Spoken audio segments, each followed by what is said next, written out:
이선엽 신한투자증권 영업부 이사님 모셨습니다. 네, 안녕하세요. 안녕하세요. 안녕하세요. 반갑습니다. 네. 와, 이제 정말 연말이에요. 올해도 정말 며칠 안 남았습니다. 맞습니다.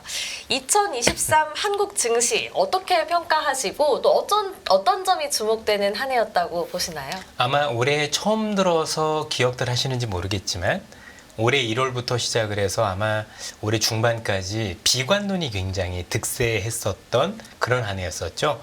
상식적으로도 사실 연준이 저렇게 금리를 올리고 또 이전에 우리가 경기 침체 신호로 여겼었던 미국의 장단기 금리가 역전되는 경우 상당히 큰 항상 침체가 왔었기 때문에 아마 많은 경제를 하시는 분들이 경기 침체를 예상하셔서 시장을 보수적으로 보셨었을 겁니다. 네. 아마 많이 기억들 하셨을 거고 그런데 의외로 시장은 굉장히 강했고 지금도 긍정적인 모습을 많이 보이고 있죠. 우선 옛날에 비해서 그 옛날이라 하면 우리가 이전에 봤었던 거의 대부분의 사례에서 사실 보지 못했었던 경제학적으로 이례적인 상황들이 나타나면서 네. 아직까지도 경기 침체가 오진 않았죠. 네. 많은 분들 아시겠지만 그 이례적인 상황이라고 하면 사람이 부족한 우리가 흔히 얘기하는 경기 침체라는 단어 안에는 정말 많은 분들이 경기가 어려워져서 직장을 잃고 그 직장을 잃게 되면 이분들이 이제 돈을 쓸 수가 없으니까 수요가 감소하면서 경기가 어려워지는 걸 우리가 경기 침체라고 얘기하는데 네. 아마 글로벌 역사상 사례가 거의 찾아보기 어려울 정도로 사람이 부족한 거죠. 이건 한국뿐만이 아니라 전 세계가 마찬가지. 아마 여기 투자자 여러분들 눈만 뜨면 지금 듣는 게 우리나라 곧 망할 거야. 이유는 딱 하나. 네. 사람이 없어서. 이런 얘기 하잖아요. 애들이 안 태어나서. 이게 우리만의 현상은 아닙니다. 그래서 글로벌적으로 뭐 중국도 그렇고 미국도 결국은 지금 전부 다 사람이 부족하고 사람이 부족하니 경제가 조금 어려워도 사람을 내보낼 수 없는, 즉 이 사람들을 길바닥으로 내몰 수 없는 상황이 되다 보니까 사실 이렇게 금리를 올림에도 불구하고 경계가 침체로 가지 않았었던 이례적인 상황이었던 거죠. 제가 굳이 이례적인 표현을 쓰는 이유는 뭐냐면 파월 의장은 나올 때마다 얘기를 합니다. 지금 고용과 관련된 경제와 관련된 사항이 사실 이전에 보지 못했던 정말 이례적인 상황이다. 네. 이런 얘기를 많이 하고 있고 그러다 보니 일단은 예상과 달랐던 거고요. 또 하나는 잘 아시겠지만 제가 뭐 나올 때마다 여러분들한테 말씀드리는 게 주식시장은 경제를 반영하는 것도 있겠지만 네. 그거보다는 산업의 변화를 반영하는 게 더 크다. 그래서 올해 주식시장은 흔히 얘기하는 IRA법에 대한 수혜가 굉장히 컸던 한 해죠. 잘 생각해 보시면은요. 한국 증시도 그랬었지만 올해 증권시장에서 가장 핵심 키포인트를 꼽으라면 미국의 공급망과 관련된 글로벌 공급망과 관련된 재편이었잖아요. 이 재편에서 중국을 빼고 그다음에 현재 일본과 한국과 인도 중심으로 이 글로벌 공급망을 재편을 했고 보시면 이 세 국가가 주가가 제일 좋았습니다. 공통적으로 특히 우리나라는 IRA 중에서도 가장 큰 수혜를 받던 2차 전지를 비롯한 네. 배터리 업체가 좋았었던 것도 정책의 효과였다라고 본다면 정책이 시장을 이끈 그런 한 해였고 또 하나의 축이 뭐냐면 전쟁이었습니다. 우크라이나 전쟁. 이 전쟁 때문에 또 최근에 이스라엘과 가자 지구의 전쟁 때문에 우리나라 방산업체들이 정말 좋은 모습을 많이 보였었죠. 그래서 경제는 경제대로 이례적인 현상들을 보였고 또 주식시장 나름대로 미국이 현재 글로벌 공급망을 재편하는 과정에서 정책적인 수혜를 입었었고 또 전쟁에 대한 수혜를 입으면서 우리가 당초 생각했던 것보다 경제도 그다음에 주식시장도 다른 모습을 보인 게 올 한 해라고 볼 수가 있을 것 같습니다. 올해가 저도 말씀하신 부분에 대해서 하나 동의를 하는데 궁금한 게 사실 올해가 되고 나서 많은 분들이 이제 다국화의 체계다라고 얘기를 많이 하고 다국화에 대비해야 되기 때문에 미국 달러도 안 좋고 이런 얘기를 사실 되게 많이 했는데 올해를 그냥 놓고 보면 그냥 미국 증시가 압도적인 1등이었습니다. 나스닥 뭐 거진 50%가 올랐고 S&P도 제일 많이 올랐고 또 중국은 또 꼴찌를 하고 맞습니다. 일본이 많이 오르긴 했지만 일본도 엔화로 바꿔서 보면 오른 게 별로 없어요. 워낙 엔이 올해 절하가 많이 돼서. 그럼 결국은 지정학적으로는 다국화를 사람들이 주장하는데 주식으로는 그냥 미국 1등을 했잖아요. 예. 그럼 만약에 다국화를 믿는 분들에게 설명을 이걸 하려면 어떤 식으로 이 지정학적인 거랑 주식의 주가 성과의 차이를 어떻게 설명하시면 제일 좋을까요? 자, 이거를? 우선 이렇게 설명드리면 네. 어떨까요? 미국이 좋을 수밖에 없었던 이유는 뭐 우리나라도 제가 뭐 일부러 얘기는 안 하고 뒤에서도 말씀드리려고 빼놓긴 했지만 AI였었죠. 네. 그렇죠? 그러면 지금 AI를 흔히 얘기하는 매그니피션트 세븐이라고 불리는 7 네. 종목들 뭐 구글부터 시작을 해서 그렇죠? 뭐 마이크로소프트를 비롯한 이런 7개 거대 빅테크 기업들이 사실 올해 미국 주가를 크게 이끌었다고 해도 과언이 아니지 않습니까? 네. 사실 얼풀과 얼마 전까지는 이 관련 기업들 빼놓고는 나머지 기업들의 주가를 보면 제자리 걸음이었었어요.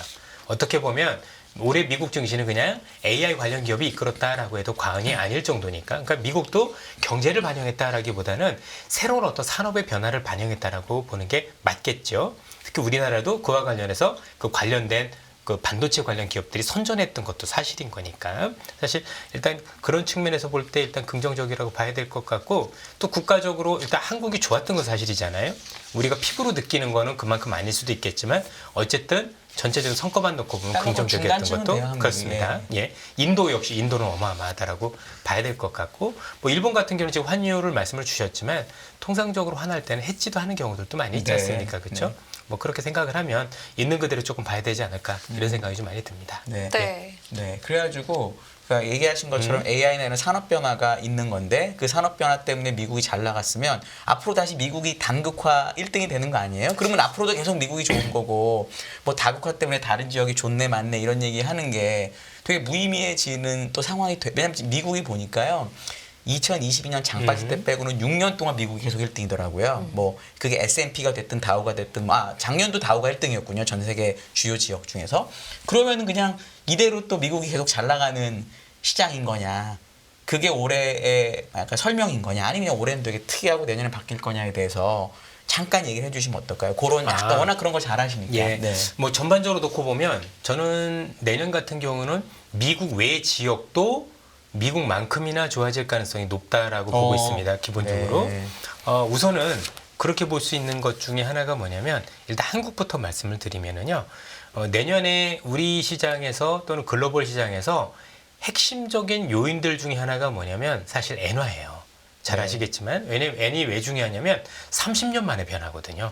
이게 뭐 1, 2년 만에 변한 것도 아니고 아베노믹스를 했던 것도 기간이 꽤 됐고 또 일본이라는 국가가 30년 이상 경제가 어려웠다가 드디어 30년 만에 처음으로 인플레이션이 생기는 그래서 2% 물가를 달성하게 되는 게 아마 내년 봄이 될 가능성이 높죠. 네. 그래서 지금 우에다 총재가 얘기하기를 내년 봄 춘투에서 임금 인상이 되고 그 임금 인상이 실제 소비자 물가 지수보다 높은 수준이 돼서 이게 임금이 오르고 이게 이 임금이 다시 물가를 올리고 물가가 오르면 다시 임금이 올리는 일본은 이걸 선순환이라고 얘기하거든요. 네. 이게 만약에 진행이 되면 글로벌 시장에서 한국이 제일 큰 수혜를 입습니다. 네. 이해가 되시겠지만 네. 그죠? 그래서 자동차 관련 기업들을 많이 비롯해서 엔화가 반전을 하면서 엔화가 강세로 예, 가면. 그렇습니다. 네. 그렇게 보면 사실 일본과 각 산업에서 경합을 하는 국가들이 좋아질 수밖에 없는 게 네. 그 중에 하나가 한국일 거고 또 하나는 중국인 건데 네. 중국은 글로벌 공급망에서 우리 쪽에서는 배제가 되고 있는 상황인 거니까 네. 의외로 내년에 한국 시장이 다른 국가들 특히 미국보다도 더 선전할 가능성도 전 배제할 수 없지 않느냐 네. 이런 생각을 가지고 있고요. 또 하나는 내년을 놓고 보면 아마 지금 최근에 온 디바이스니 뭐니 여러 가지 얘기를 하지만 미국의 AI가 좋은 건 맞잖아요. 그렇죠? 그런데 그 AI가 지금까지 우리가 봤던 AI는 뭐였냐면 성능이 너무너무 좋아지고 있는 거죠. 네. 그렇죠? 그러니까 그 메타를 비롯해서 마이크로소프트와 같이 있는 챗GPT를 비롯해서 이런 파운데이션 모델이라고 하는 이 어마어마한 LLM 모델, 그러니까 라지 랭귀지 모델을 가지고 있는 이 모델들이 어마어마하게 성능이 개선된 거잖아요. 근데 이제 내년 시장에서는 성능 개선이 중요한 게 아니라 그것도 중요하지만 우리가 보는 건 두 가지죠. 하나는 그렇게 했는데 앞으로 무엇을 가지고 돈 벌 거냐.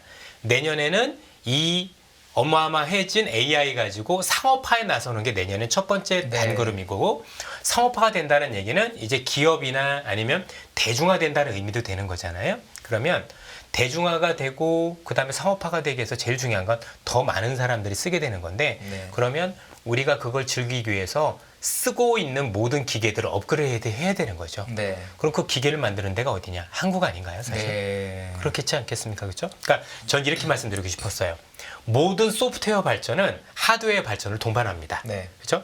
더 어마어마한 소프트웨어가 나왔으면 이 소프트웨어를 원활하게 즐기기 위한 항상 하드웨어가 발전을 했다. 네. 옛날 경험을 한번 말씀드리면 쉬울 것 같은데 지금이야 그런 게 드물지만 컴퓨터가 나왔던 초창기에는 여러분들 잘 아시는 마이크로소프트의 그 윈도우가 버전업 될 때마다 컴퓨터를 바꿔야 되는 네. 상황도 있었었어요. 예전에는.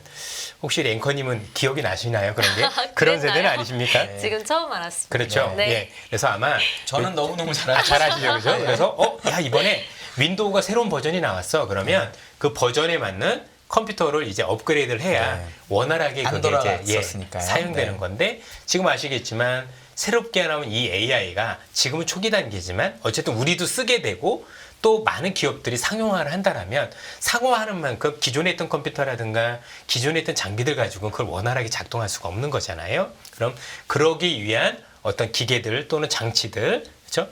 이런 뒤에 있는 하드웨어들을 하게 된다면 전 세계에서 그 하드웨어를 만들 수 있는 게 손으로 꼽지 않습니까? 네. 한국, 중국, 대만, 일본 네 나라밖에 없어요. 그 중에서 한국하고 대만이 제일 크고요. 뭐 그렇게 생각을 하면 내년 시장에 답이 보인다라고 생각을 해야죠. 네. 네, 알겠습니다. 네, 자 우리 증시와 미국 증시가 연말 들어서 아주 가파른 상승세를 보이고 있습니다.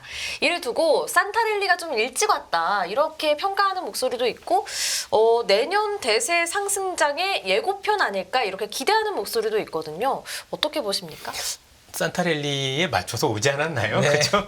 산타가 예. 지났죠, 지금. 예. 네. 어쨌든 뭐 제가 볼 때는 연말에 올 것이 왔다라고 생각을 하고 제가 아마 지금 2년에 걸쳐서 지난해 10월에도 이 자리에 나와서 그때가 바닥입니다라고 여의도에서 처음 외쳤었습니다. 네. 진바닥이었었고요. 올해도 그랬어요. 올해도 여기 10월에 나와서 이번 10월에 있는 게 저점입니다라고 정확하게 말씀드렸던 기억이 있습니다. 우리 자료 남으니까 거짓말 할 수는 없잖아요. 네. 그렇죠? 네. 어쨌든 바닥을 찍었고 일단은 시장을 놓고 보면 일단은 대세 상승으로 가는데 이견은 없는 것 같습니다. 잘 아시다시피 이제 우리가 특히 연준을 바라볼 때 이전과는 다르게 지금 포인트가 바뀌었잖아요. 이전에는 이분들이 파월 의장이 또는 연준이 하이어 포 롱거라 그래서 더 얼마나 금리를 높게 올리고 더 얼마나 높은 금리를 오래 유지할 거냐에 대한 목표 때문에 우리가 힘들었었던 거고 왜 그것 때문에 계속 미국의 기준금리가 말고 국채 10년물이 계속 올라가면서 우리 시장은 굉장히 압박을 했었거든요. 그런데 지금은 초점이 바뀌었죠. 분명한 게 연준하고 시장하고 괴리는 확실히 있어요. 근데 연준은 내년에 3번 금리를 내릴 거야. 그런데 시장은 지금 6번 정도를 바라보고 있고 어쨌든 둘의 생각은 다르지만 방향은 같은 거죠. 이런 경우는 뭐냐면 일단 바닥은 찍은 건 확실하고 고점에서는 몇 번 흔들릴 수 있겠지만 저점이 계속 밀고 올라오는 형태가 될 수밖에 없습니다. 네. 어쨌든 한 가지 확실한 건 금리는 이제 내리는 추세가 되는 거다라는 거고 네. 더더욱 중요한 건 이 금리를 내리는 게 이전의 사례에서 금리를 추세적으로 내리면 즉 한 번 내리는 게 아니라 6번 내리는 게 아니라 거의 제로가 될 때까지 내리는 금리 인하는 잘 아시겠지만 경기가 경착륙한다라는 연준의 시그널이기 때문에 안 좋지만 네. 지금 시장 같은 경우는 사실은 너무 높아져 있는 금리 레벨을 낮추는 거잖아요. 보통 이걸 우리는 인슈어런스 컷 또는 보험성 금리 인하라고 부르는데 연준의 목적은 지금 금리 자체가 물가에 대비해서 너무 높은 거죠. 네. 그렇죠? 물가가 9%대였을 때야 뭐 당연히 5.5%라는 기준금리가 맞지만 지금 PC 물가지수 기준으로 3.1 나온 걸로 알고 있는데 네. 3.1% 물가 나왔는데 5.5라는 수준은 안 맞는 거죠. 네. 그래서 빌 에크먼이라는 사람도 그 얘기를 했던 거고 야 물가 이 정도 낮은데 기준금리가 너무 높아 이건 말이 안 돼 이렇게 되면 큰 탈 난다 이렇게 얘기를 했던 거고 그래서 거기에 현실에 맞춰서 그럼 물가가 이 정도니 여전히 압박인 수준이긴 하지만 그래도 기준금리 레벨은 조금 낮출 필요가 있겠구나라고 얘기를 하면 레벨이 낮아지는 만큼 국내 또는 미국 지수도 제가 볼 때 큰 방향성은 여전히 우상향 가능성이 높다라고 봐야 됩니다. 뭐 최근에 너무 지수가 좀 많이 오르고 약간 조금 이제 흥분한 감이 없어서 이거에 따른 어떤 일시적 되돌림 이런 건 충분히 1월 초에 생각할 수 있겠지만 사실 뭐 그런 것 자체가 뭔가 큰 방향성 바꿀 만한 요인은 아니다라고 생각을 하고 있습니다. 네. 말씀하신 부분에 대해서 이렇게 좀 네. 동의가 되는 분들이 되게 많은데 하나 그럼 반대로 여쭤보면 네. 내년은 그런데 2022년 상반기에 미국이 경기 침체 데이터는 데이터였거든요. GDP가 두 분기 연속 마이너스였습니다. 사실은 근데 이제 그거를 미국 전미 경제협회에서 침체로 적용하지 않았었는데 그럼 22년 상반기에 마이너스였다가 한 3년 지난 25년에 만약에 경침체가 뭐 약하게든 세게든 오면은 내년 상반기까지는 주식은 뭐 괜찮을 수 있으나 하반기에는 결국은 그걸 반영해서 떨어질 거다. 왜냐하면 금리 인하가 다 끝나고 뭐 대선 끝나고 나면은 또 뭐 이런 이슈도 있잖아요. 그럼 오히려 상반기에는 좋은데 하반기에는 주식이 안 좋으니 대세 상승이라고 할 수 없고 상반기에 팔고 나와야 된다. 이런 의견도 사실 있는 거로 제가 아는데 그거에 대해서는 어떻게 보세요? 사실 조금 더 지켜봐야 되지 않겠습니까? 네. 왜냐하면 내년 상반기에 대해서는 이견들이 없는 것 같지만 만약에 하반기로 갈수록 시장이 혹시 우리가 생각하는 것과 다른 모습을 보인다라면 그건 아마도 현재 진행되고 있는 미국의 대선과 조금 일정 부분 관련이 있을 수도 있겠다 이런 생각을 가지고 있습니다. 무슨 말씀이냐면 뭐 최근에 미국 대선과 관련해서 잘 아시다시피 아직까지는 그래도 부동의 1위를 달리고 있는 게 트럼프라는 사람이고 네. 네. 뭐 최근에 니크 헬리가 뭐 4%포인트 차로 따라잡는다고는 하지만 아직까지는 그렇잖아요. 그런데 지금 트럼프라는 사람이 혹시나 공화당 후보가 되고 그래서 내년 하반기 즉 뭐 8, 9월 달 이상 지났는데 선두로 달리고 있으면 경제는 부담이 되는 게 맞습니다. 많은 부담. 가장 큰 부담은 물가에 대한 부담인데요. 무슨 말씀이냐면 현재 미국의 물가가 잘 잡혀가는 것들은 공급망이 있었던 부분들도 해결된 것도 있고 긴축에 대한 부담도 있었겠지만 사실 연준이 지금 그래도 내가 피봇을 선언할 수 있었던 배경에는 사실 임금이 안정된 게 제일 컸어요. 잘 아시다시피 물가가 재발하느냐 재발하지 않느냐 그 끈적임의 가장 큰 근본은 주거비하고 임금이거든요. 그런데 이 임금이 시간당 임금 상승이라고 보통 얘기를 하죠. 전 월 대비 이번 달에 나온 게 0.3이었고 네. 그 전에는 석 달 연속 0.2 나왔었어요. 이 정도면 되게 합격점인데 이렇게 될 수 있었던 건 노동시장에 더 많은 사람들이 참여를 하면서 부족했던 사람들이 채워졌기 때문이고요. 그 원인은 잘 아시겠지만 코로나 이후에 들어오지 않았었던 이민자들이 대거 들어왔기 때문이에요. 그런데 문제는 트럼프라는 분이 되면 트럼프는 이민을 적극적으로 막겠다라고 얘기를 하고 불법 이민 온 사람들 전부 다 수용소에 집어넣겠다라고 얘기를 하잖아요. 그냥 반대로 얘기하면 이게 트럼프가 된다라고 가정을 하면 이민이 막히는 거고 그냥 경제학적으로 놓고 보면 우리 고용시장에서 들어올 수 있는 사람이 줄어든다는 얘기가 돼요. 그러면 임금이 다시 재발할 수도 있는 거잖아요. 임금이 재발하면 잠잠해지던 물가가 재발할 수 있는 우려가 생기면 제가 볼 때 우리 경제 또는 시장에 많은 부담이 될 수 있을 것 네. 같아요. 어쨌든 산업의 변화도 좋고 다 좋지만 사실 물가가 재발해서 많은 어떤 잘못된 일들이 일어나면 우리 입장에선 쉽지 않은 어떤 상황이 될 수 있는 거니까 그렇죠. 일단 주수가 많이 올랐는데 뭐 물가가 다시 올라가지고 그로 인해서 다시 긴축이 재개된다라면 무서운 거잖아요. 그런 것들 때문에 저는 흔들릴 수 있을 가능성은 있지 않을까라는 생각이 들긴 합니다. 그러나 네. 그건 조금 더 지켜봐야 되지 않을까라고 생각이 들어요. 네. 상반기는 좋을 거라고 거의 생각을 하시고 하반기는 좋을 수 있고 뭐 안 좋을 수 있고 이 정도로 지금 얘기를 하시는 사실 거죠.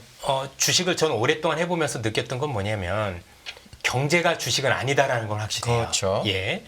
왜냐하면 경제는 여러분들이나 저나 아니면 우리 동네에 있는 모든 사람들, 그러니까 경제를 움직이는 모든 주체를 합친 게 경제고 주식시장은 그 안에서 국가대표급 몇 개만 상장시킨 게 주식시장이기 때문에 사실 국가대표 몇 명이 잘하면 경제는 안 좋아도 좋아질 수 있거든요. 그러니까 이렇게 생각하시면 될 거예요. 제가 축구 잘하게 생겼습니까? 아니지 않습니까? 저 정말 축구 못하거든요. 근데 제가 아무리 못한다고 하더라도 제 주변의 사람 다 못해도 손흥민이라는 분이 잘하고 우리 몇몇 국가대표분들이 잘하면 우리 월드컵 4강도 갈 수 있는 거잖아요. 네. 똑같은 케이스라고 보시면 되는데 미국 시장도 사실 경제만 놓고 볼 게 아니라 내년에 산업의 변화를 이끌 만한 산업들이 더러 많이 나타나면 의외의 상황이 벌어질 수 있을 것 같아요. 저는 내년 시장에 대해서 딱 이렇다라고 답을 내릴 게 아니라 의외로 내년 시장에서도 중간중간에 생각보다 좋아질 수 있는 터닝 포인트들이 많이 생길 것들이 되게 많아요. 그래서 네. 그런 것들 하나하나 체크해 보면서 조금 유연하게 대응하시는 게 맞지 않을까 싶습니다. 솔직히 내일 시장도 모르겠는데 뭐 내년 아니 그래도 하반기까지 질문, 어떻게 저희 왜냐면 하겠습니까? 질문이 내년 그렇죠? 증시 대세 상승할 거기 때문에 예. 이 대세라는 표현이 되게 무서운 게 대세라는 말은 쭉 간다는 거거든요. 내년 1년 내내. 근데 이제 말씀하신 걸 좀 정확히 전달드리고 싶어서 상반기는 약간 대세에 가깝고 한 6월 되면 다시 보자 이 정도로 저희가 마무리를 하면 저는 어떨까 싶어서. 올해도 그랬지만 네. 내년에도 올해와 비슷하게 여러분도 올해 지나고 보니까 어땠냐면 지수도 지수지만 의외로 구간마다 참 매매할 종목이 많았다는 생각 안 드십니까? 네. 네. 그렇죠? 뭐 네. 상반기에는 2차 전지 좋았었고 뭐 또 방산도 좋았었고 최근에는 뭐 우리가 무슨 뭐 이런저런 뭐 그 반도체와 관련된 여러 가지 이슈들도 네. 있었고 또 뭐 대선 관련해 우리 총선도 있지만 선교 관련주도 오르고 어쨌든 간에 뭐가 됐든 간에 네. 최근에 바이오까지 계속해서 종목들이 나왔잖아요. 그 시장은 괜찮은 시장이거든요. 그래도 뭐 벌 수 있는 게 있다라는 게 네. 조금 이제 흐름이 빨라서 그런 거지. 내년에도 제가 볼 땐 큰 이런 흐름들이 달라질 것 같지는 않습니다. 네, 네. 네, 알겠습니다. 네. 말씀하시는 내용을 저는 들어보고 내년에 가장 큰 리스크가 트럼프의 재선이 되지 않을까 이런 생각도 들었어요. 어떠신가요? 그 중에 하나라고 봐야 되겠죠. 왜냐면 이제 트럼프의 공약이 아젠다 47이라고 해서 내놓은 공약들이 있는데 이 공약들을 하나하나 살펴보면 기존에 우리 시장의 주도를 이끌었던 기업들한테는 다소 부담되는 측면들이 많이 있는 게 사실입니다. 네. 특히 이제 글로벌 경제 전체한테 다 부담이에요. 일단 관세 문제가 크게, 그러니까 이제 뭐 모든 기업들한테는 일단 기본적으로 10% 관세를 매기겠다부터 시작을 해서 중국한테는 최애국 대회를 폐지하겠다는 얘기도 하고 있고, 또 예를 들어서 우리가 만약에 미국한테 관세를 10% 먹이면 미국도 우리한테 10% 먹이겠다. 눈에 정확하게 똑같이 니네가 먹이는 만큼 먹이겠다. 그게 원래 관세가 서로 다른 이유는 국가마다 상황이 좀 다르고, 그렇죠? 가격 경쟁력도 있기 때문에 그런 거였는데 미국은 그런 거 필요 없다라고 얘기를 하는 거거든요. 그렇게 되면 국제 글로벌 무역이 이렇게 위축될 가능성이 굉장히 높다라고 봐야 되잖아요. 네. 그럼 이제 우리는 수출하는 국가 입장에서는 굉장히 부담이 될 수밖에 없는 상황이다 보니 관세만큼 우리나라 기업들이 짊어져야 될 그만큼 부담이 늘어날 거고 이익이 줄어들 거고 그런 부분들은 시장의 변동성으로 활용이 된다라고 봐야 되겠죠. 네. 일단 어쨌든 간에 지금 시장에서 항상 변화가 좋은 것도 있지만 부정적인 변화는 우리가 주의할 필요가 있다고 보여지고 저는 그래서 트럼프가 득세를 하면 할수록 물론 그 안에서 트럼프 때문에 새롭게 도약하는 기업들도 있겠지만 아마 많은 투자자분들 입장에서는 기존 주도주들이 굉장히 흔들리는 모습을 많이 보이면서 어려움을 겪을 수 있는 상황도 저보다 닥칠 수 있다 이런 생각도 듭니다. 네, IMC님 질문 좋으시네요. 네. 네. 고맙습니다. 네. 네, 앞서 잠시 언급을 해주신 것처럼 주요국의 물가 상승률 역시 내년 말 이후에 2% 목표치에 가까워질 거다. 인플레이션이 정상으로 돌아올 거다. 이런 전망도 나오고 있습니다. 2024년에 물가 변수는 어떤 게 있을까요? 일단은 가장 큰 변수라고 한다면 앞서 말씀드렸던 트럼프의 당선이 제일 큰 변수가 될 것 같습니다. 다른 변수들은 사실 크게 현 상황에서 뭔가 물가를 대단히 크게 드라마틱하게 이렇게 그 반전시킬 만한 요인은 아니라고 보여지는데 이 사람 부족을 다시 야기시키는 것은 정말 큰 어떤 정책적인 변화라는 측면에서 우선 물가와 관련해서는 그것만 아니라면 어쨌든 안정된 수준이 될 수 있을 거다라는 생각을 가지고 있고요. 네. 또 하나 물가와 관련해서 일단 긍정적인 변수가 있다라면 저는 우크라이나 전쟁이라고 생각을 하고 있어요. 현재 우크라이나 전쟁이라는 게 어떻게 전개될지 알 수도 없고 함부로 전망을 할 수도 없지만 현재 돌아가는 판세를 보아하면 내년에는 어떤 식으로든 휴전 협상을 시작할 가능성. 자, 여기서 휴전이 된다는 얘기가 아닙니다. 끝난다는 얘기도 아니고 휴전 협상이라는 게 처음으로 될 가능성이 높아지면 주식시장은 끝난 거로 간주하고 그걸 그대로 반영을 해요. 네. 그러면 에너지 가격이나 아니면 곡물 가격이 현 수준보다 조금 더 한 단계 하향 조정될 수도 있거든요. 그러면 물가 입장에선 그래도 긍정적일 수 있는 변수가 의외로 우크라이나 쪽에서 나올 수도 있겠다라는 판단을 하고 있고요. 이건 아마 내년 상반기보다는 하반기에 나올 수 있는 변수가 아닌가라고 생각을 하는 게 실제 제가 어제 집에서 외신을 검색하다 보니까 러시아의 푸틴 대통령이 이미 휴전에 대한 의사를 많이 비추고 있더라고요. 네. 지난 9월 달부터 한 7차례 정도 얘기를 하고 있고 대신에 승리를 전제로, 그죠?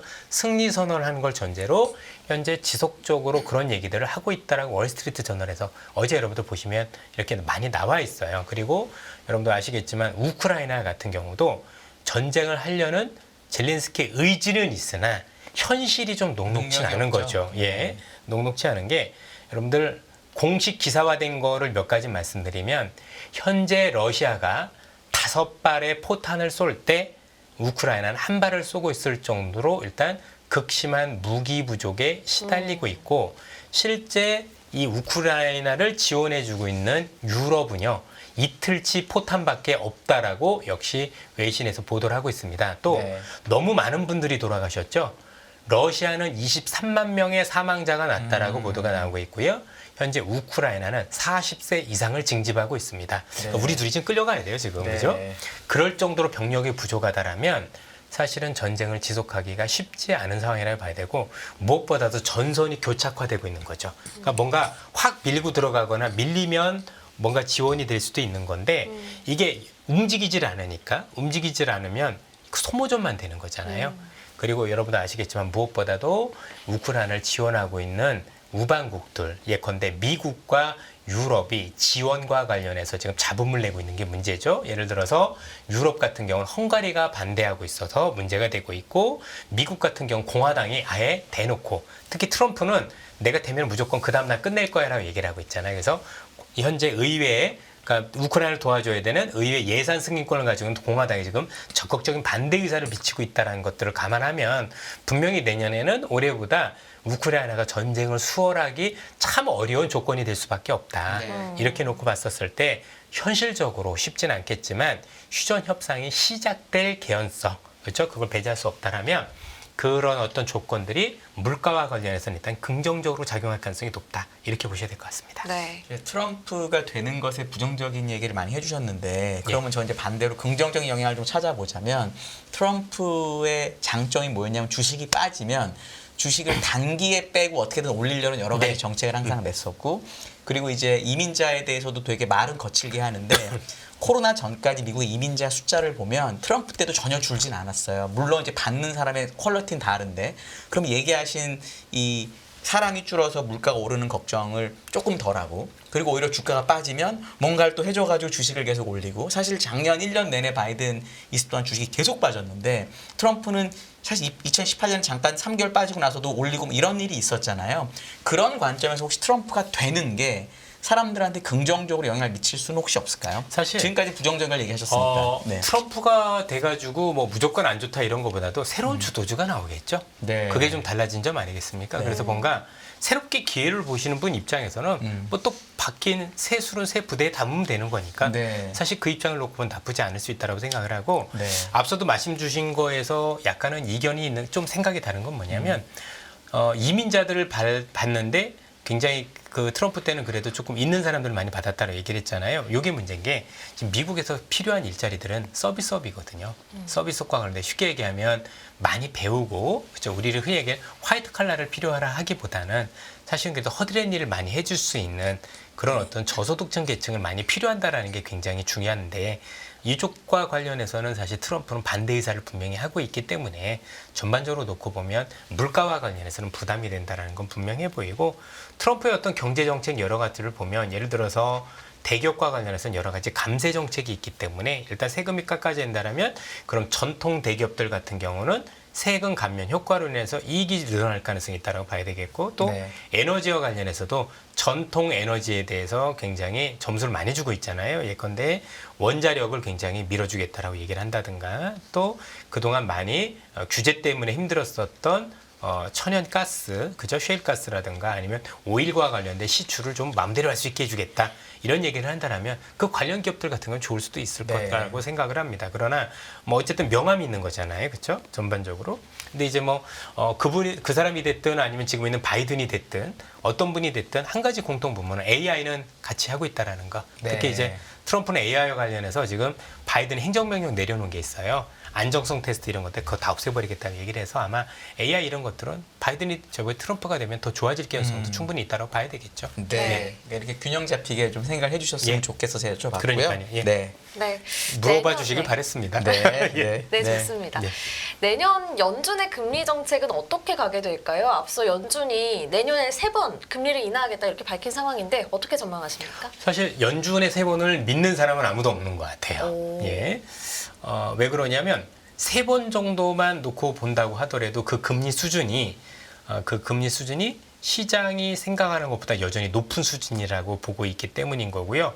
근데 연준 입장에서는 3번이라고 얘기를 했지만 그 이상이다라고 얘기를 할 수는 없잖아요. 그렇죠?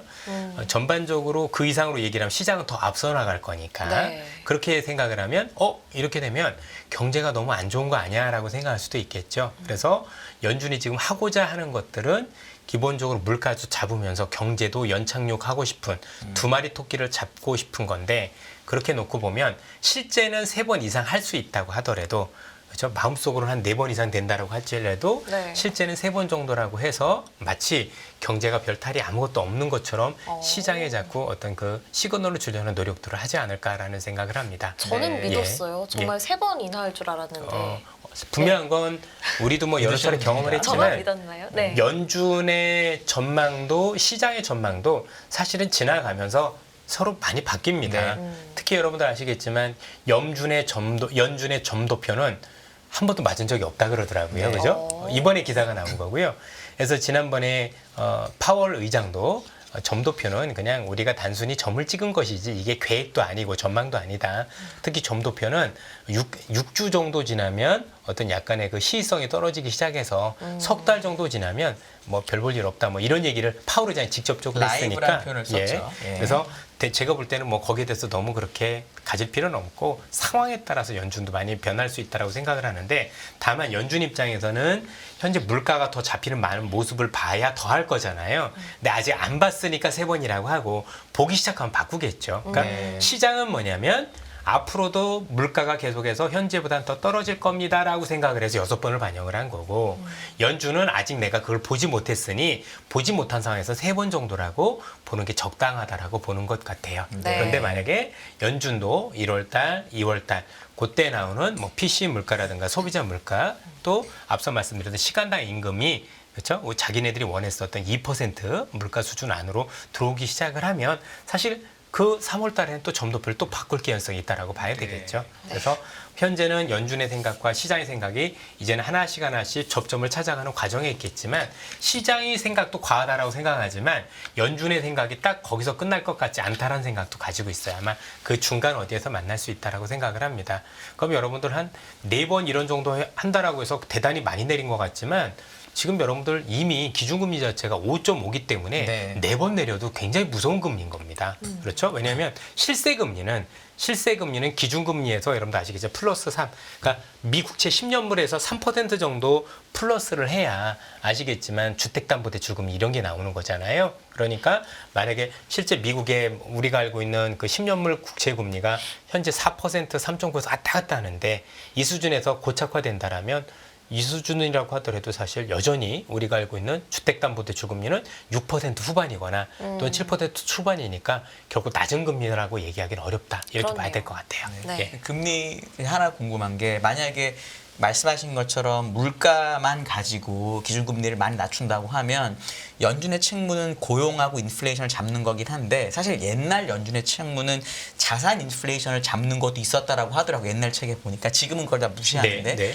그럼 물가는 떨어지고 그래서 금리를 많이 내려놨는데 주가가 안 빠진 상태로 금리를 내리면 엄청난 버블이 사실 올 수도 있다. 그러니까 98년에 아시아 금융위기 러시아 모라토리움 때문에 앨런 그리스펀이 금리를 그냥 미국 멀쩡한데 내려서 나스닥 1년 반 만에 2배 반이 올랐거든요. 물론 그리고 나서 엄청나게 빠졌지만 그런 정도의 버블을 그럼 미국의 연준이나 정치인들이 용인할 거냐에 대한 걸 생각하면 금리를 못 내릴 수도 있잖아요. 그거에 대해서는 어떻게 보세요? 그래서 전체적으로 지금 연준도 생각하는 게 지금의 금리를 낮춘다라는 게 금리를 내린다라는 게 아니라 그래서 제가 금리 레벨을 낮춘다고 했잖아요. 그죠? 네. 여전히 제약적인 금리 수준이지만 지금 금리 자체가 물가 대비 너무 높고 시장에 부담이 많이 되니까 네. 그 부담이 여전히 있긴 하지만 탈이 나지 않는 수준까지는 내려놓겠다라고 네. 하면 여전히 그 금리도 긴축적인 그래서 금리거든요. 그게 세 번으로 그래서 세 번이 아닐까 싶어서요. 6번 이렇게까지는 못 가고. 저도 6번까지는 아닌데 네. 뭐 한두 번은 더 할 수도 있지 않을까라는 네다섯 번은 가능하다. 예. 아니 근데 그거는 뭐 물가를 봐야지 하는 거죠. 어쨌든 그렇죠? 네. 근데 어쨌든 의견이라는 거는 뭐또 다음에 오셔서 다시 말씀하시면 되는 근데 거니까. 많은 분들 그걸 정답으로 믿으시잖아요. 그건 그죠? 예. 저희 연합 보시는 분들은 그렇게까지 저도 안 그렇게 생각 안 할 거라고 하시더라고요. 그러는데 네, 저도 아주 훌륭한 세 숙제를 번보다는 많으셔서. 조금 더 있을 수 있다라고 생각은 해요. 네. 왜냐하면 3번 정도도 너무 높다라고 생각이 듭니다. 4.75도 4.75 높다. 네. 네. 사실 이전에도 한번 이런 적이 있었는데 금리 올릴 때도 그랬거든요. 금리 올릴 때 아마 많은 분들 기억하시겠지만 저는 원래 5.5까지 올릴 거라고 생각 안 했었어요. 그런 사람 없습니다. 예. 그거보다는 조금 더 낮은 수준에서 그칠 거라고 했는데 거기까지 갔단 말이에요. 네. 그런데 그 중간에 무슨 일이 일어난지 기억들 안 하시더라고요. 만약에 연준이 조치를 취하지 않았으면 미국은 이미 한번 거덜날 뻔했어요. 실리콘밸리 은행 났었을 때 그때 뱅크런이 일어났거든요. 근데 그 뱅크런을 이틀만 방치했어도 사실 금융위기였었어요. 그렇죠? 그걸 잡았기 때문에 금리를 올릴 수 있었지 원래 거기가 한계가 맞아요. 한계였는데도 불구하고 물가가 안 잡혀서 그거 임시 방편을 하고도 그랬었던 거지. 네. 실제는 그 정도에서 뭔가 왜냐하면 역사상 말도 안 되는 예금을 보장해 줬잖아요. 이게 말이 됩니까? 그렇죠? 그런 조치 안 했었더라면 이미 지수도 많이 빠지고 물가도 많이 잡혔겠죠. 네. 원래 거기가 맥스가 맞았던 겁니다. 그렇군요. 근데 이제 올리고 나니까 많은 분들이 결과론만 놓고 뭐 아니지 않느냐 그러는데 아니다라는 거죠. 지금도 마찬가지 개념으로 보셔야 될 것 같습니다. 네. 알겠습니다. 어쨌든 지금 금리는 정말 역사상 유례 없이 상당히 높은 금리이고 그렇기 때문에 내년에 금리가 떨어질 것이고 이런 금리 인하기에 달러와 국채 금리는 어떻게 될까요? 일단은 달러와 같은 경우는 기본적으로 현 수준보다는 더 낮아진다라고 봐야 되겠죠. 그동안 미국만 너무 긴축을 강하게 했기 때문에 달러가 강했던 측면들도 있는데 전반적으로 놓고 보면 내년 시장에서는 달러가 현 수준보다는 더 아래로 내려갈 가능성, 즉 약세로 보일 가능성이 높은 게 앞서 말씀드렸던 일본의 영향도 있다고 봐야 되겠죠. 일본이 엔화가 강세로 돌아섰을 경우 또 역으로 보면 또 달러가 더 약세를 띌 가능성도 있다라고 봐야 될 것 같고 전체적으로 또 내년 같은 경우는 의외로 우리가 예상치 못했던 국가들의 경제 회복세가 완연해질 수도 있거든요. 네. 대표적인 게 유럽 같은데 중국도 좋지는 않지만 네. 좋지 않지만 현 수준보다는 나아진다라고 나아질 수 보면 있다. 네. 그렇게 생각을 해보면 달러는 현 수준보다는 조금 더 아래로 내려갈 가능성이 있다. 이렇게 생각을 하고 당연히 원하는 현 수준보다는 강세. 좀 더 강세. 사실 여러분들 현 수준에는 이 원화는요 위기 수준이에요. 지금 1,300원 아시죠? 정도 그죠? 되죠? 네. 1,300원이면 사실은 굉장히 부담스러운 안 좋은 수준입니다. 보통 우리가 많은 분들이 잘못 알고 계신 게 우리나라 원화가 약세면 즉 달러가 강세면 수출이 잘 된다라고 알고 계시잖아요. 그렇죠? 그거는 기축 통화할 때는 얘기고 기축 통화가 아니면서 수출 중심의 국가는 반대로 움직입니다. 예컨대 우리나라 원화가 강세란 얘기는 수출이 잘 돼서 강세인 거예요. 그만큼 달러가 들어왔기 때문에 반대로 우리나라 원화가 약세라는 얘기는 달러가 많이 바깥으로 빠져나가고 있는 거잖아요. 여기서 더 빠져나가면 외환 위기라고 얘기를 하지 그 어떤 누구도 야 원화가 약세니까 수출도 안 된다 이렇게 얘기하는 사람 없죠. 그래서 지금 우리가 경제학을 되게 잘못 배우고 있는 케이스들이에요. 이런 환율과 관련된 것들 보면 그래서 현재 상황보다는 내년을 놓고 보면 원하는 현 수준보다는 조금 더 강세로 갈 가능성이 네. 높고 주식으로 연결시켜 보죠. 외국인 입장에서는 들고 있으면 환차 이익을 볼 수 있잖아요. 네. 그러니까 외국인들이 한국 시장을 더 긍정적으로 볼 수 있는 환경도 될 것 같다라고 말씀드릴 수 내년에. 있을 것 같습니다. 네.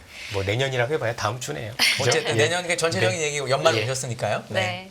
자, 내년에 주목해야 할 섹터는 뭐가 있는지도 짚어주시죠. 뭐 사실 많은 분들이 다 공감한다라고 생각을 하는데 뭐 전체적으로 놓고 보면 현재 시장을 움직이고 있는 뭐 반도체나 자동차 관련 산업들도 저는 기존에 뭐 제가 좋게 봤던 섹터들에서 이쪽도 저는 한번 눈여겨볼 필요가 있지 않을까라는 생각이 듭니다. 특히 자동차, 반도체는 뭐 너무나 다 좋게 예, 얘기를 예. 많이 하시니까 자동차가 도요타 같은 거는 역사적 신고가를 쭉쭉 내고 있는데 그리고 테슬라도 뭐 최근에 좀 그렇지만 많이 올랐잖아요. 근데 우리나라 현대차랑 기아는 실적을 정말 세계에서 제일 잘 내는데 PR이 막 3배, 4배 막 이렇잖아요. 역사적 저평가죠. 예. 좀 그러니까 원래 PR이 낮은 업종이긴 하지만 지금은 더 낮고 맞아요. 돈은 전 세계에서 제일 잘 테슬라보다 더 잘 법니다. 우리나라 자동차 회사들이. 근데 이렇잖아요. 자동차 업종 얘기 좀 해주시면 어떨까? 많이 궁금해하시더라고요. 저도 사실 자동차에 대해서 저도 하도 궁금해서 지금 뭐 연구원님하고 비슷해서 저도 물어봤어요. 우리 자동차 담당한테 네. 왜 이렇게 싸냐 이게 말이 되냐 했더니 네. 두 가지 얘기를 하더라고요. 예. 네. 하나는 뭐냐면 코로나 때 너무나도 자동차를 사람들이 많이 살려고 했었다. 네. 그래서 자동차 주문이 많이 밀렸었잖아요. 그때 생산이 많이 됐는데 이제는 공급망이 해소가 됐지 않습니까? 그래서 그때만큼 주문이 들어올 거냐가 첫 번째고 내년에 예, 내년에 그렇죠. 네. 그리고 두 번째는 뭐냐면 전기차에 대한 포지션인 것 같아요. 어. 궁극적으로는 전기차의 포지션에서 계속 점유율을 높여가는 기업들 같은 경우는 사실은 밸류에이션을 더 높게 줄 수 있는데 지금 잘 팔고 있다 하더라도 전기차 시장에서 뭔가 경쟁력이 또는 점유율이 유의미하게 증가하지 않는 회사들 같은 경우는 비록 지금 잘 번다 하더라도 높은 밸류에이션을 줄 수 없다라는 얘기를 하고 있는 것 같습니다. 그리고 제가 뭐 여러 군데 회사들 자료들도 보니까 비슷한 얘기를 하는 것 같더라고요. 네. 저는 그럼에도 불구하고 앞서도 말씀드렸던 일단 일본의 자동차가 내년에는 엔화의 어떤 전환 때문에 일단 경쟁력이 이전만 못할 수도 있다라는 네. 생각이 들고 그 안에서 우리나라 기업들과 관련된 어떤 이런 자동차가 좀 약진할 수 있지 않을까 이런 생각도 기본적으로 가지고 있고요. 또 하나는 내년에 이 관련 기업들이 생각보다 주주 친화 정책을 저는 크게 발표할 가능성이 있다라고 생각을 합니다. 지금보다도 더 좋게. 훨씬 더. 네. 최근에 이제 현대기아차의 어떤 정책들을 놓고 보면 그런 움직임들이 좀 많이 보이고 있는 것도 긍정적으로 많이 보여지고 네. 사실 우리나라에서 몇 안 되는 기업이죠. 그렇게 주주 친화로 하는 기업들 자체가. 그리고 또 한 가지가 더 있다면 어쨌든 전기차 포지션에서 사실은 뭐 앞서 말씀드렸던 뭐 그런 기업들만큼 못하고 하더라도 네. 그럼 글로벌 나머지 자동차 메이저들 기업들 중에서 현대차만큼 포지션 늘려가는 기업들이 있느냐라고 생각을 네. 해보면 저는 별로 없는 것 같아요. 네. 그래서 그런 점들을 감안했을 때는 그래도 너무 싼 거 아닌가라는 생각이 들어서 그래도 한 번은 좀 지켜볼 만하지 않을까라는 생각이 좀 뭐 들긴 합니다. 뭐 추천의 개념은 아닙니다. 그건 전혀 그런 거 아닙니다. 저 네네. 개인적으로 뭐 그냥 네. 예, 긍정적인 생각을 뭐 가지고 있는 정도라고 그러니까 보시면 전체가 되겠습니다. 만약에 둘 다 괜찮으면 정말 내년에 우리 증시도 상당히 괜찮을 수도 의외로, 있겠네요. 네, 의외로 제일 그렇습니다. 핵심 섹터 예, 두 개니까. 예. 그래서 의외로 내년에 원래 항상 지수가 많이 오르면 속빈 강정인 경우가 되게 많아요. 왜냐면 대형주 몇 개만 띡 오르고 나면 지수는 어마어마하게 올라있는데 내 종목들은 정말 안 올라 이런 경우도 많거든요. 내년 시장도 사실은 그럴 가능성도 배제할 수 없는 것 같아요. 네. 네. 알겠습니다. 자, 중국 시장 얘기도 해보겠습니다. 중국 시장 참 어려운데 그래서 중국 정부가 여러 가지 뭐 대규모 부양책도 내놓고 있지만 효과가 미미한 것 같고요. 내년에는 회복 가능성이 있을까요? 지금보단 좋아진다라고 생각을 합니다. 네. 예.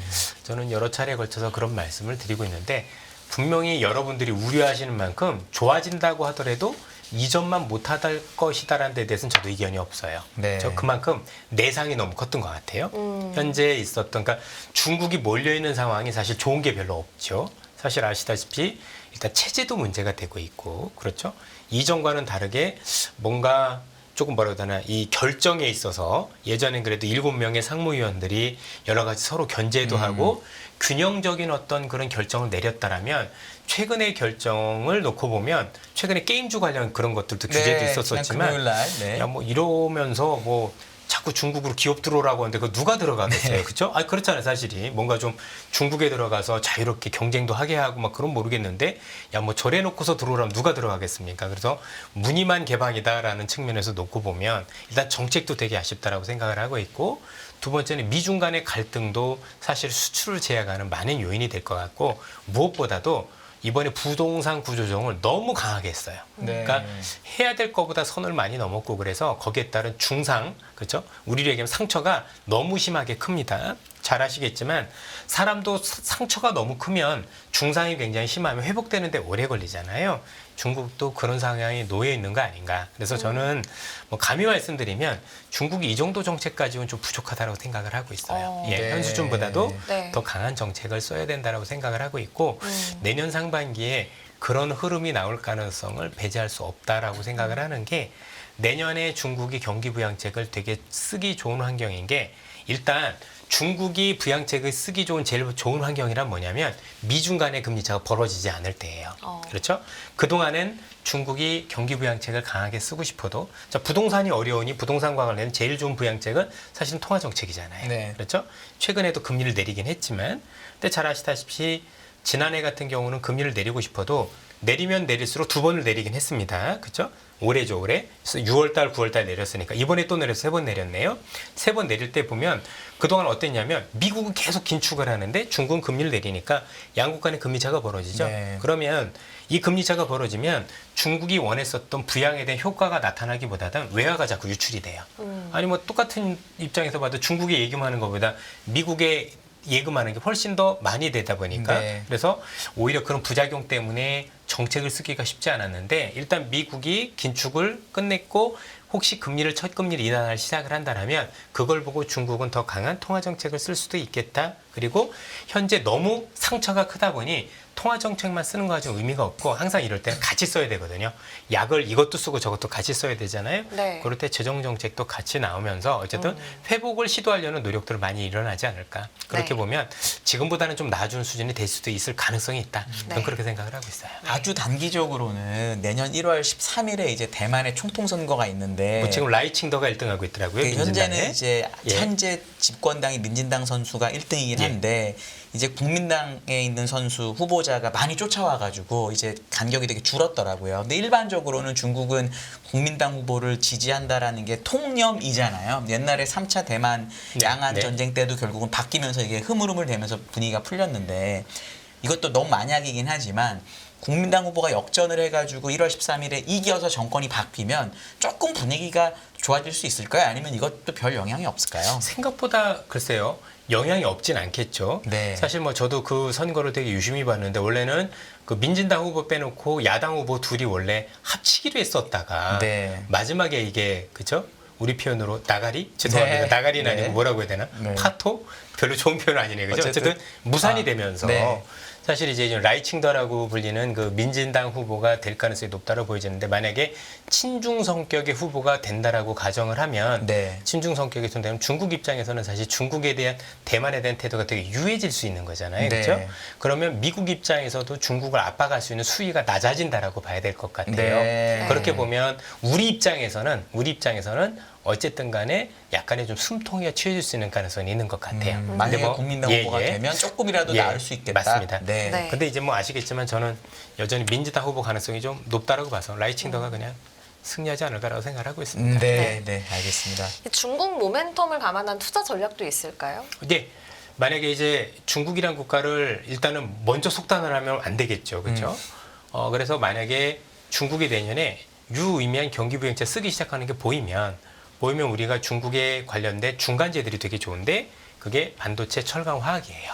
그렇죠? 이런 기업들 같은 경우가 사실은 이 기업들도 거의 역사적 저평가 수준이에요. PER도 아니고 그렇죠? 순자산 가치가 0.2배에 왔다 갔다 하거든요. 그럼 공장 다 팔아도 공장 다 팔면 1이 돼야 되는데 공장 다 판 가격에 20%도 안 되는 가격에 거래되고 있다는 겁니다. 네. 근데 잘 아시겠지만 요즘 주식시장은 저평가됐다고 오르지는 않아요. 네. 저평가돼 있어도 그걸 돌릴 수 있는 모멘텀이 있어야 되거든요. 그렇죠? 전환점이 있어야 되는데 그 전환점은 제가 볼 땐 중국의 그런 어떤 정책이 아닐까. 네. 그럼 그 정책이 된다면 지금 말씀드린 업종도 저는 수혜를 볼 수가 있겠다라고 말씀을 드리고 싶습니다. 네, 네. 자, 큰 그림에서 올해 마지막 전략은 어떻게 가져가면 좋을지, 그리고 내년 초의 전략은 또 어떻게 가져가면 좋을지도 말씀해 좀 주시죠. 단기적인 걸 여쭤보는 거예요, 이번에는. 네. 네. 일단은 우리가 알고 있는 여러 이벤트들이 많이 끝났지 않습니까? 이제부터는 제가 볼 때는 최근에 좀 많이 올라와서 그 흔히 얘기하는 테마주들은 이제 조금 이제 손을 놓아야 될 때가 된 게 아닌가라는 네. 생각이 들고요. 지금부터는 연초를 대비해서 일단 그동안 많이 오른 것도 있고 변동성도 있었기 때문에 조금 저평가됐었고 시장에서 안 봤었는데 너무 싼 거 아닌가라는 기업들을 중심으로 연초에는 한번 포트폴리오를 구성해 보실 필요가 있는 것 같아요. 네. 약간 공격적인 성격보다는 약간 방어적인 성격을 띠면서 보시다가 일단 시장에 다시 방향이 잡혀갈 때 뭐 그런 기업들도 옮겨가시는 게 맞지 않을까라는 생각이 듭니다. 네. 예. 네. 오늘이 사실 물론 이제 양도세 대주주 요건이 10억에서 50억으로 상향은 됐는데 오늘이 어쨌든 그 양도세 오늘까지 팔아야 대주주가 빠지니까 50억 이상 된 사람 몇 사람이나 근데 있겠습니까? 오늘 개인 매도가 1조가 코스피에서 나오긴 했거든요. 코스닥은 아니지만. 그럼 내일부터 혹시 이런 희망 물론 뭐 50억 이상 별로 없긴 하겠지만 오늘 개인 매도가 너무 많아가지고 코스피에서 내일부터 희망을 좀 가져도 될까요? 아니면 다시 사야 되는 거죠. 그러면 그 사람들 그분들 그런 거죠. 입장에서, 왜냐면 예. 이제 어제로 양도세를 없앴고 끝났으니까. 이제 예. 그럴 수도 혹시나 있어서 물론 가능성은 있는 너무 것 크긴 같습니다. 한데 50억이. 예. 네. 저는 충분히 가능성이 있다고 해서 저도 그래서 개인들이 좀 많이 이렇게 했다라는 종목들 오늘 좀 많이 담아봤거든요. 그런 측면에서는 네. 예. 그 가능성은 충분히 있는 것 같아요. 음. 그리고 한 가지 조금 주의하셔야 될 거는 배당과 관련된 부분인데 네네. 올해부터는 배당이 많이 바뀌었습니다. 연말 됐다고 해서 배당을 주는 건 아니고요. 아. 금융사들 중심으로는 배당일을 나중에 따로 지정을 해요. 내년 2, 3월 달에. 그러니까 지금 없어도 된다는 얘기죠. 그래서 기업마다 다른데 그 기업마다 공시를 꼭 보셔야 돼요. 그래서 어떤 기업은 올 연말을 기점으로 해서 배당을 주는 기업도 있고요. 어떤 기업들은 올 연말이 아니고 내년에 회사가 정하는 시기라고 한 데도 있어요. 그래서 정말 많이 달라져 있거든요. 그래서 각 기업마다 배당 받으실 때 내가 하는 기업들이 언제 배당을 주는지 꼭 확인하고 배당 투자를 하셨으면 좋겠어요. 네. 이 연말까지 난 배당 받으려고 했는데 안 준다 하더라. 나중에 이런 상황이 있을 수도 네. 있거든요. 충분히. 예. 예. 그러니까 배당을 기준일이 옛날에 무조건 연말까지 들고 있으면 그 다음에 됐었어요. 4월에 배당을 맞습니다. 줬는데 이제는 배당 주는 날이 있으면 금액을 정하고 배당 기준을 정할 수도 있는 걸로 바뀌어가지고 맞아요. 기업마다 달라져요. 예. 그래서 그러니까 하나 바뀐 지금 게 없어도 되죠. 네, 네. 바뀐 게 배당락이 이제 아주 크지 않을 수도 있다는 맞습니다. 거예요. 그거 그 말씀하시는 거죠? 예. 네. 이거 지금 모르시는 분들 되게 많고, 네. 그리고 잘 알려지지도 않았더라고요. 근데 되게 주의하셔야 됩니다, 진짜로. 예. 네. 네.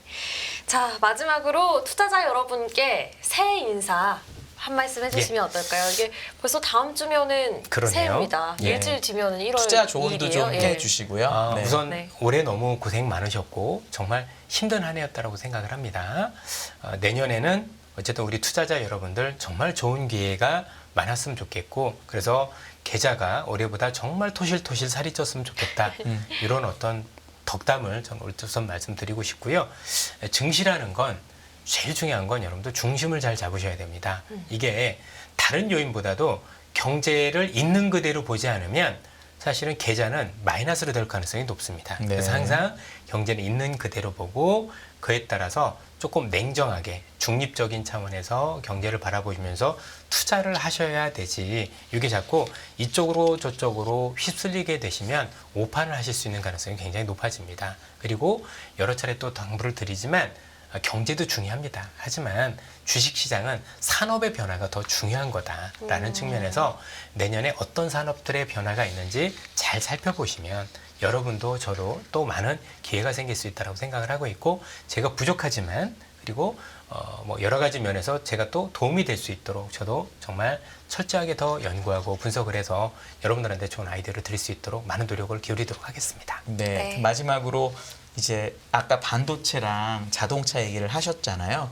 그거 외에 내년에 그래도 조금 좋아 보이는 업종이 있으시면은 뭐 힌트 정도만 주시고 가시면 안 돼요. 종목 얘기는 하지 마시고 예. 업종으로만 종목 얘기는 할 수도 없죠. 네, 하지 마시고 업종으로만. 네. 저는 그 안에서 대부분 해결이 될 거라고 생각을 해요. 너무 반도체 넓히는 자동차에서만? 거는 좀 아. 아니지 않을까라는 생각이 들고 네. 앞서 말씀드린 중국 모멘텀이 있었을 때 사실 내년에는요. 어느 한 업종을 1년 내내 끌고 가기보다는 네. 석 달마다 업종들이 계속 바뀌면서 올라갈 건데 그런 모멘텀들이 그때마다 생길 것 같아요. 네. 아마 제가 나올 때 보면 분기 한 번씩 정도 되면 앞으로는 이런 모멘텀이 있을 것 같습니다 라고 얘기를 하면 지금부터는 이런 업종들이 조금 더 기존의 종목보다 나을 수도 있습니다. 이런 얘기가 될 거라고 생각하시면 될 것 같습니다. 네, 예, 제가 알겠습니다. 또 그것도 이제 나오면서 또 말씀드리지 않을까 싶습니다. 예. 네. 네, 알겠습니다. 네. 네, 내년에도 우리 이선엽 이사님 저희 연합뉴스 경제TV 계속 출연하셔서 저희 투자자분들께 좋은 조언 주시기를 부탁드립니다. 지금까지 이선엽 신한투자증권 영업부 이사님과 함께했습니다. 오늘 말씀 고맙습니다. 예, 감사합니다. 감사합니다. 네. 더 많은 영상을 보고 싶으신 분들은 화면 오른쪽에 있는 구독 버튼을 눌러주시기 바랍니다. 그리고 영상을 보시면서 좋아요는 필수인 거 아시죠? 항상 인포맥스 라이브를 사랑해주셔서 감사합니다.